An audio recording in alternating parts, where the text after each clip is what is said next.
Hi there, my friend Chad Reyes, one of the co-founders over at Lions Pride Leadership, and today I'm going to be talking about the cycle of success. You know, I heard our friend and mentor John Maxwell talk about this when we were in Atlanta at a conference. He said often people always talk about getting a return on their investment, but they don't get a return on their failures. And then he shared about this cycle of success. And if you think about it, it really is, it's so simple, but yet it makes such an impact. So I want to share with you today just a little bit about it.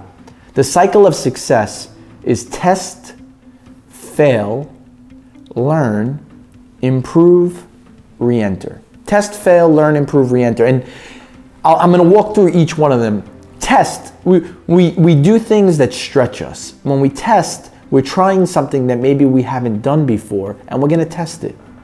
Now, you're never good the first time, as John always says, so there's going to be an element that failed. You know, too many people are fearful of failing, so they don't test.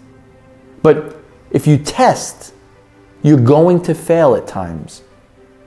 But that's okay, because then you go to the next step, which is learn. You learn. Well, what did we learn from this experience? What did we learn that we maybe we didn't do? Can we look at it differently? And then we improve. That improvement process is the refining process. I talk often about the importance of refining, because if you think of like crude oil becomes more valuable the more it refines. And it's the same thing when we're testing stuff in our business or in our families or in our leadership.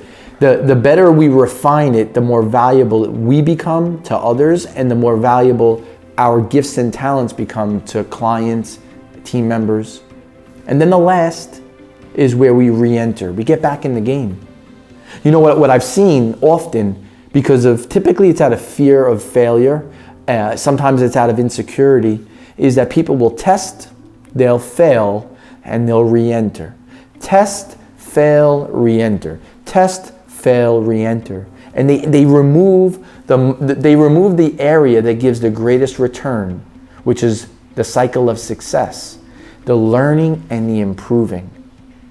You see, my friend, if you follow those steps, if you build that into everything you do, you test it, sometimes it'll fail, you'll learn from it, you improve, and you re-enter. You get back in the game. It's a game changer. It's how technology companies operate. You know, they use that process to make sure that they're refining and refining. You have pharmaceutical companies that use that process. As leaders in business, I just want to encourage you. Use the cycle of success. I heard John say that when we were with him in Atlanta, and it just resonated. It said, I remember him saying it on stage, and I said, wow, that's something I can use for the rest of my life. That's truth, and I can hold on to that truth. So I just encourage you to use it no matter where you are, whether it's in your family life, whether it's in your business. So just try it out, test it, see what happens. Well, I just want to thank you for spending time with me today. And one of the things that I'm really encouraged and really excited to share with you is we have our book coming out, The 10 Ways to Awaken Potential. It's coming out in January 1st of 2024. So pick up a copy, scan the QR code that's on the screen, and let's jump in it together. One of the things that we have in that book is at each chapter we have a small little video with me sharing with you why I wrote that chapter. So I just encourage you to pick up a copy. I think you'll find it to be tremendously valuable. Until next time, be well.